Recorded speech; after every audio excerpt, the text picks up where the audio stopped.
It was a bright Saturday morning, and Sarah decided to treat herself. She had been saving for weeks and finally felt ready to step into one of the most famous luxury stores in the city. The store's glass doors shimmered under the sun, and Sarah could see rows of sparkling bags, shiny shoes, and elegant dresses through the window. Her heart beat faster with excitement. She had never been to such a fancy place before. As she stepped inside, the soft music and the subtle fragrance of the store made her feel nervous but excited at the same time. The polished floor reflected the lights, and everything seemed perfect. Sarah smiled at the store staff, who nodded politely. She felt like she had entered a completely different world. Just as she started walking toward the handbags section, she noticed someone staring at her. Karen, a tall woman in a designer dress, was looking straight at her with an expression that made Sarah feel uneasy. Karen's eyebrows were raised, and her lips were pressed tightly together, like she was thinking, "Who does she think she is?" Sarah tried to ignore her and continued looking at a display of handbags. But Karen didn't stop. She moved closer and whispered something to herself in a tone loud enough for Sarah to hear. Does she really belong here? Sarah's stomach sank. She had heard about people like Karen before, people who acted like they owned the place and thought they could judge everyone else. She felt a wave of panic. Maybe she had made a mistake coming here? Karen didn't just stare, she started following Sarah. Every time Sarah moved to another display, Karen was there, her eyes sharp and judgmental. Sarah felt like she was being watched under a microscope. The luxury store, which had seemed magical a few minutes ago, now felt tense and uncomfortable. Trying to calm herself, Sarah whispered to herself, "Don't let her ruin this. Just look around and enjoy." She picked up a small purse and examined it, pretending not to notice Karen. But Karen walked over and cleared her throat loudly, making sure Sarah noticed her.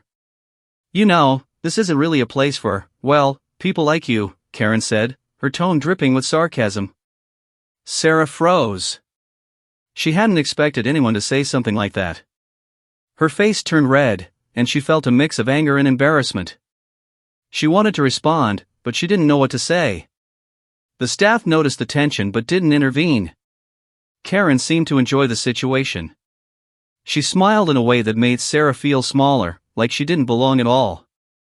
Every word Karen spoke carried judgment, and Sarah felt a sudden desire to run out of the store. But then Sarah took a deep breath. She reminded herself why she was there, to enjoy something special, to treat herself. She straightened her back and decided she wouldn't leave just because Karen wanted her to.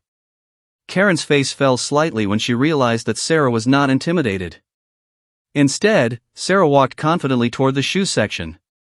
Karen followed, whispering under her breath, but now her words sounded more like frustration than amusement. Other customers in the store started noticing the interaction.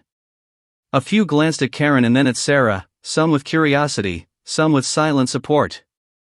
Sarah noticed the looks but focused on herself, trying to ignore Karen's sharp eyes. Just as Sarah picked up a pair of elegant heels, Karen suddenly stepped in front of her. "I really think you should leave," she said, louder this time. Sarah's heart raced. She could feel the tension building. The store that had felt magical only minutes ago now seemed like a battlefield, and she was in the middle of it. For a moment, Sarah thought about walking out. But then she looked around and noticed something. The store owner was standing a few feet away, quietly observing everything. There was a calm smile on his face, and he didn't look worried. Instead, he seemed interested, like he was waiting for the situation to unfold. Sarah felt a tiny spark of hope. Maybe she wasn't completely powerless here. Maybe someone would notice Karen's behavior. She straightened her shoulders and decided to stand her ground, even though her hands trembled slightly. Karen, noticing the owner, paused for a moment. Her confident expression wavered slightly, but only for a second. She cleared her throat and whispered something sarcastic about Sarah to herself. But Sarah, now aware of the owner's presence, didn't react. She knew she had to stay calm and composed. The tension in the air was almost visible. Every step Sarah took, Karen followed. Every glance, Karen mirrored. But Sarah refused to let fear control her. She told herself, just a little longer. Let's see what happens next. And in that moment, as Sarah stood in the middle of the luxurious store with Karen glaring at her and the owner watching quietly, she realized something. This was no longer just a shopping trip. Something bigger was about to happen. Something that could turn the tables completely. Sarah didn't know it yet, but the next few minutes would change everything. Karen's plan to make her leave was just beginning, and the store owner had a surprise that neither of them could have predicted. And that was the moment the real story began. Sarah had barely taken a step toward the shoe section when she felt a cold, sharp stare that made her pause mid-step. Karen was right behind her, like a shadow that refused to disappear. But this time, Karen didn't just glare. She smirked and muttered loud enough for Sarah to hear. "You really think you can just walk in here and shop?" Sarah's stomach twisted. She could feel the eyes of a few nearby customers on them, sensing the tension. She clutched the elegant heels she had been examining, trying to remind herself she deserved this moment. But Karen wasn't done. With exaggerated patience, Karen walked toward the store's front desk and called out, "Excuse me. I need to speak to your manager." Her voice was perfectly calculated, loud enough to draw attention, soft enough to sound polite. Sarah felt her cheeks burn. The store staff, usually calm and welcoming, looked slightly uncomfortable. They exchanged quick glances, unsure how to handle Karen's sudden authority. Sarah, meanwhile, realized this wasn't going to be a simple shopping trip. It had turned into a battle of wills, and Karen was already trying to control the room. Sarah took a deep breath. "I can't let her scare me," she thought. "I came here to enjoy myself, and that's exactly what I'll do." She tried to focus on the shoes in front of her, but she could feel Karen moving closer again, whispering under her breath. "You really don't belong here," Karen said, her tone a mix of condescension and mock concern. "People like you, well, we don't usually see them in places like this." Sarah's heart pounded, but she refused to step back. Instead, she picked up another pair of heels and smiled politely at Karen. It wasn't the nervous, shy smile of someone who felt out of place. It was calm, quiet, and confident. Karen blinked, surprised by the unexpected reaction. No one had ever responded to her like this. Most people would have walked away, embarrassed or intimidated. But Sarah wasn't intimidated. The store manager finally appeared, a tall man with sharp eyes, walking quickly toward the commotion. Karen, feeling validated by Sarah's presence, waved him over dramatically. "This young lady," she began, pointing at Sarah, "she shouldn't be allowed to shop here." The manager paused, his gaze moving from Karen to Sarah. "And why is that?" he asked calmly. His tone was polite but firm, carrying a weight that made Karen falter slightly. She doesn't belong." Karen stammered, her usual confidence starting to crack. "This is a luxury store. People like her, well, they shouldn't." Before Karen could finish, Sarah took a step forward, holding her head high. "I've saved up for this. I worked hard to come here. I'm a customer, just like anyone else," she said, her voice steady. "I don't think my appearance or anything else should decide whether I can shop here or not." A small murmur ran through the nearby customers. Some nodded subtly, others looked at Karen with quiet disapproval. Sarah could feel a shift in the energy of the room. Karen's smirk faltered, replaced with frustration. The manager observed silently, his expression calm but attentive. It was clear he was waiting, letting Karen speak herself into a corner. Sarah's pulse quickened, not with fear, but with anticipation. She could feel the tide beginning to turn. Karen, now slightly desperate, waved her hands and said, "I'm just trying to help." "You don't understand." Sarah's lips curved into a small, controlled smile. She didn't reply, knowing that words weren't necessary.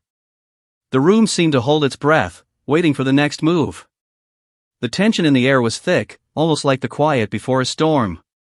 Every eye in the store watched the scene unfold. And Sarah realized something: Karen had underestimated her. And perhaps, just perhaps, the store owner had something planned, something that would change the situation completely. For the first time that day, Sarah felt a spark of hope. She wasn't just defending herself, she was about to witness something extraordinary. And that's when Karen's next move would shock everyone.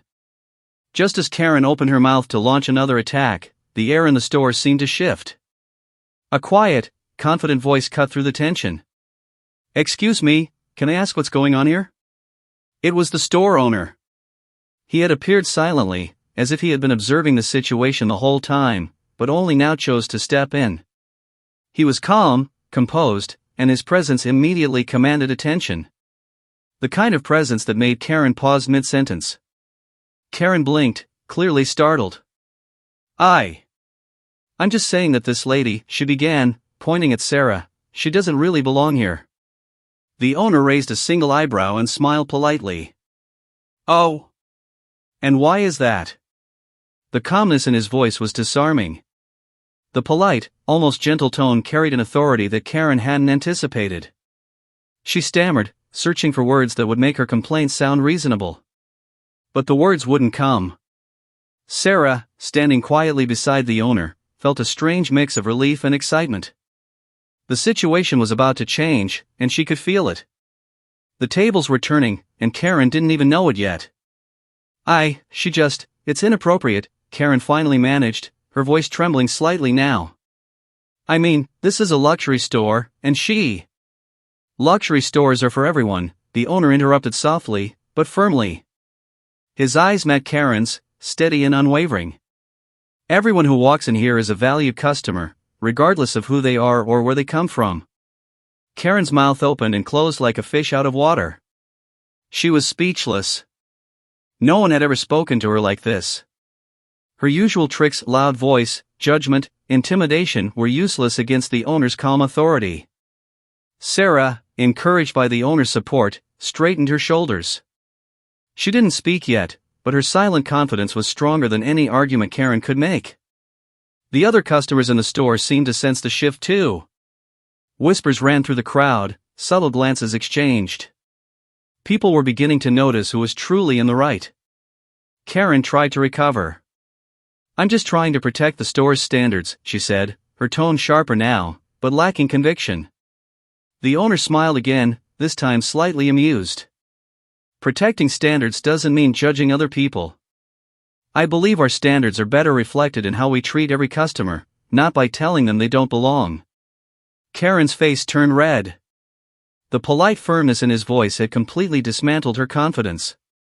She opened her mouth to argue but realized there was nothing left to say. Every eye in the store was now on her. For the first time that day, Karen felt small. Her power over the situation had vanished, and the room made it clear she was no longer in control. Meanwhile, Sarah felt a rush of vindication. She hadn't said a word yet, but the owner's support made her feel stronger than ever. The owner turned slightly towards Sarah and whispered, just loud enough for her to hear, "Don't worry. Stay calm. You're doing fine." Sarah smiled quietly, feeling a wave of gratitude and confidence. She knew she could now face Karen without fear. Karen's plan to intimidate her had failed, and the real lesson was about to unfold. As Karen stepped back, flustered and confused, the store seemed to breathe a collective sigh of relief. The energy shifted from tense confrontation to quiet anticipation. Everyone, including Sarah, could sense that something important was about to happen, something that would make Karen rethink everything she believed about power and authority. And at that moment, with Karen stunned and the owner's calm presence standing between them, Sarah realized that she wasn't just a customer in a luxury store anymore. She had an unexpected ally, and the confrontation had only just begun.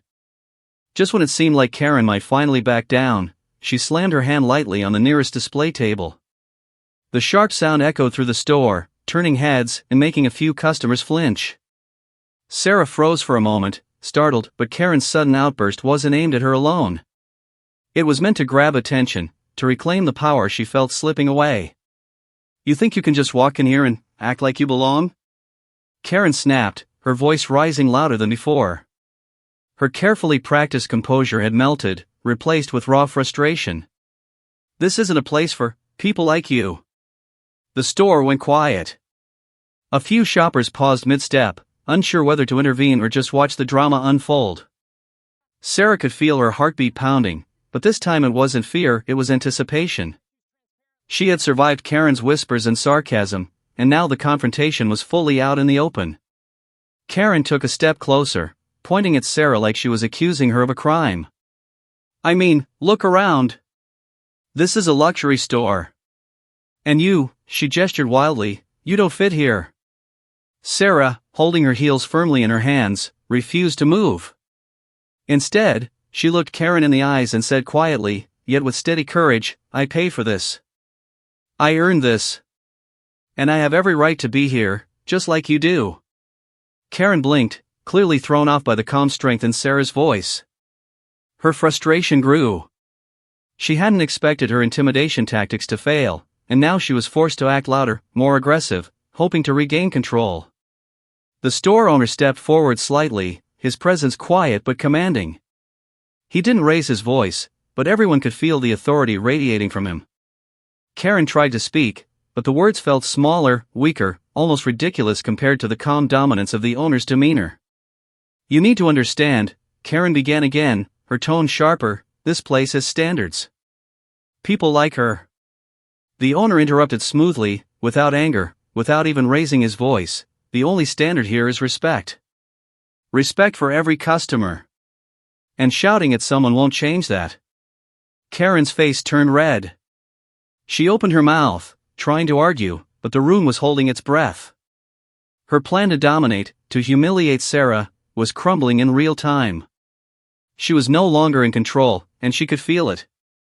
Sarah, noticing the subtle glances from other customers, realized she wasn't alone. People were silently supporting her. They didn't need to say it out loud, the energy in the store was shifting. Karen's authority was evaporating, and every angry gesture she made only made her look smaller. Karen, now desperate, tried one last tactic. She leaned slightly towards Sarah, her voice almost a hiss, "I don't care what he says. You shouldn't be here." But Sarah stayed calm. She simply smiled politely, holding her head high, and said nothing. Her silence, combined with the owner's support, spoke louder than any argument Karen could make. And that's when it happened, the moment that began to change everything. The store owner, with a quiet, deliberate tone, spoke directly to Karen. "Karen, I'm going to ask you to leave if you cannot behave respectfully. This store welcomes all our customers, and you have made it clear that you cannot follow that rule." The room seemed to pause. Karen's jaw dropped. No one had ever spoken to her like that, so polite, so calm, yet so absolutely final. Her frustration collided with reality, the power she thought she had was gone. For the first time that day, Karen realized she had underestimated both Sarah and the store owner. And in that instant, every eye in the store was on her, watching to see what she would do next. The tension was almost unbearable. Would Karen leave quietly? Would she cause an even bigger scene? Or was this the moment when the story would finally take an unexpected turn? Sarah, standing tall with her heels in hand, knew one thing for sure: she wasn't leaving, no matter what Karen did next. And with the store owner silently backing her, she could finally feel the tide turning in her favor. The store had fallen into an almost surreal quiet. Karen's loud protests had fizzled, leaving a tense, expectant silence. She stood there, red-faced and fuming, still trying to clutch some thread of control. But then, the store owner leaned slightly forward, a calm smile on his face, and spoke slowly, deliberately, every word hitting with precision. "Karen," he began, his voice soft but unshakable, "I think you've forgotten what this place is really about." Karen's eyes narrowed, confused. "Excuse me," she snapped, trying to regain authority, but the calm tone of the owner only made her frown harder. "This store is about welcoming everyone who walks through that door," the owner continued, gesturing subtly towards Sarah. "It isn't about appearances, judgments, or who you think belongs here. It's about respect." Karen's mouth opened and closed, searching for a reply, but nothing came. She was used to people backing down, apologizing, or at least pretending she was right. But the owner didn't just deny her, he made her irrelevant. He took a slow step closer, locking eyes with her. "If you cannot follow that simple rule, I'm afraid I'll have to ask you to leave." The words hit Karen like a cold wave. The polite firmness, the calm authority, it left no room for argument. Her usual tactics, yelling, sarcasm, intimidation, had completely failed. And now, the entire store was watching. Every shopper's gaze silently sided with Sarah. Karen's face went from red to pale in moments. She opened her mouth to argue again, but the energy in the room, the subtle support for Sarah, and the undeniable authority of the owner made her falter. She realized she couldn't win. Not here. Not now. Sarah, standing tall, felt a rush of vindication. She had kept calm, had refused to give in, and now the situation had completely flipped. Karen, who had tried to intimidate and humiliate her, was powerless. The satisfaction of seeing justice unfold was almost overwhelming. The owner's gaze softened as he turned towards Sarah. "I'm sorry you had to experience that," he said quietly, but firmly. "No one should be treated this way in my store. You are welcome here any time." A quiet murmur of approval rippled through the other customers. Some smiled at Sarah, some shook their heads at Karen, and some simply whispered to each other about the spectacle they had just witnessed. Sarah realized that she wasn't alone, not emotionally, not socially, and certainly not morally.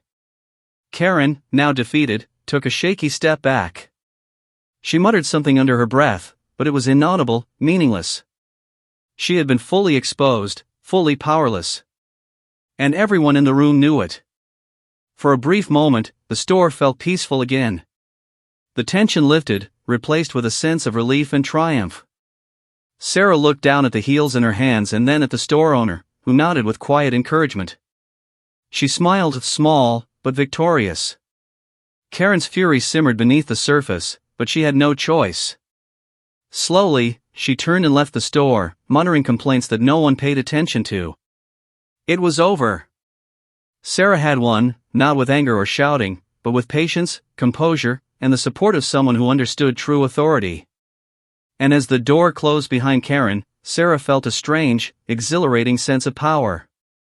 She had faced someone who thought they could control her, and she had stayed calm. She had stood tall, and in doing so, she had earned more than just the right to shop, she had earned respect. The story wasn't just about a rude customer anymore. It was about confidence, standing your ground, and the quiet strength of composure. And in that moment, Sarah knew one thing for sure: some victories didn't need to shout, they just needed patience, courage, and the right ally at the right time. The store was quiet now, but not the calm quiet of before. This was the quiet that follows a storm, the kind that makes every step feel heavier and every glance more meaningful. Karen stood frozen near the door, her face a mixture of fury and disbelief. She had tried everything: intimidation, sarcasm, shouting, but it had all collapsed like a house of cards. Customers watched her leave, some shaking their heads, others whispering quietly to each other. Sarah noticed a few subtle nods, a quiet admiration in the eyes of strangers who had witnessed the scene. She felt a small thrill. Not from victory over Karen, but from realizing that standing calm and confident could turn the tide against someone who thrived on fear. Karen's hands trembled slightly as she gathered her designer bag, muttering under her breath. Every step she took toward the door was slow and hesitant, like she was walking out of her own power. Sarah could almost hear the frustration dripping from every movement. And then, in the quiet hum of the store's soft music, a few customers quietly clapped. Just a soft, supportive gesture, enough to let Sarah know she wasn't alone, enough to let Karen know that the room had taken sides. Karen glanced back, her eyes narrowing at the subtle applause, but the store owner's calm gaze met hers from across the room, silently reinforcing that her tactics had failed. As Karen finally stepped out, the door closing behind her with a soft click, Sarah realized something: the storm had passed, and she had stood firm through it.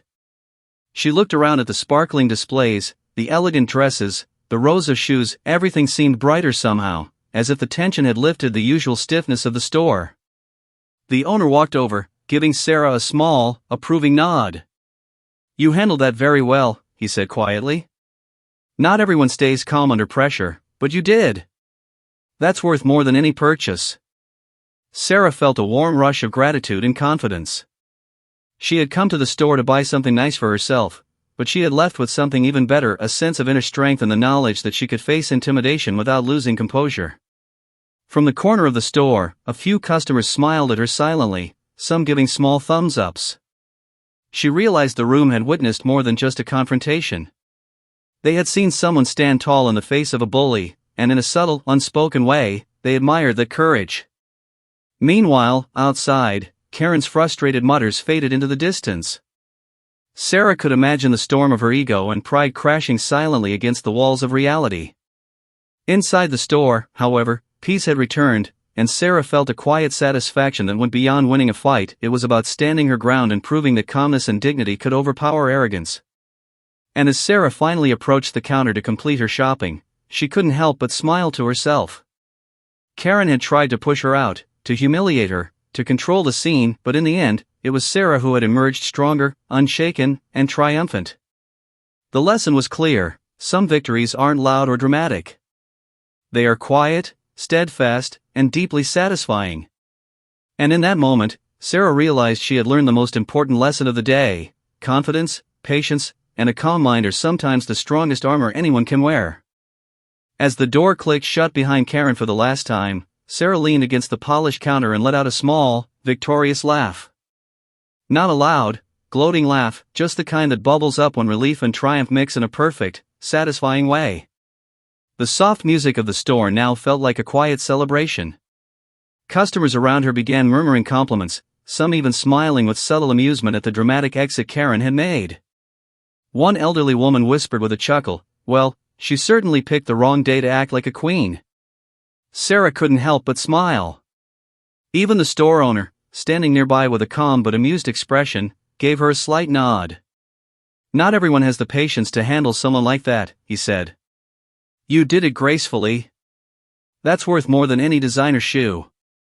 Sarah glanced down at the elegant heels she had finally chosen, holding them like trophies, but she realized something funny. The real victory wasn't in buying a luxury item, it was in surviving Karen's ridiculous drama with her dignity intact. She laughed quietly to herself again, imagining Karen muttering angrily outside, plotting how she would tell everyone about the audacity of Sarah. A small child nearby giggled, tugging at their parent's sleeve and pointing at Sarah. "Look!" She didn't even get scared. Sarah chuckled, realizing that sometimes, courage looks ordinary, but it's extraordinary to those watching. She took a deep breath and thought about the whole experience: the whispers, the stares, Karen's ridiculous antics, and the quiet strength she had held onto.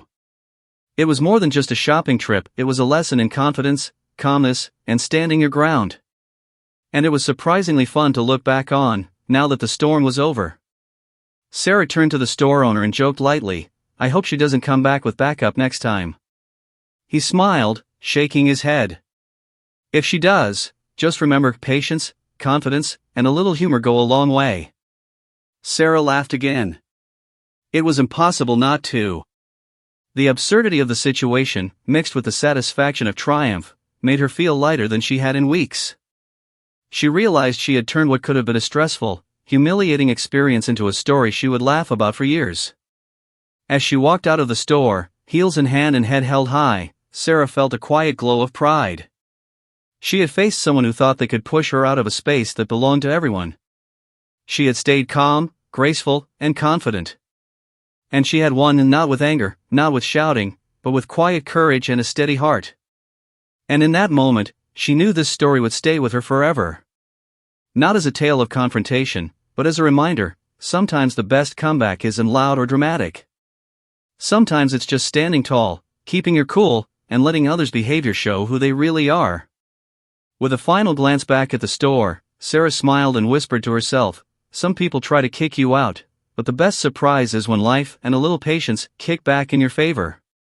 The sun was shining, the day felt brighter, and Sarah walked away knowing that she had earned more than a pair of heels. She had earned respect, confidence, and a story worth sharing.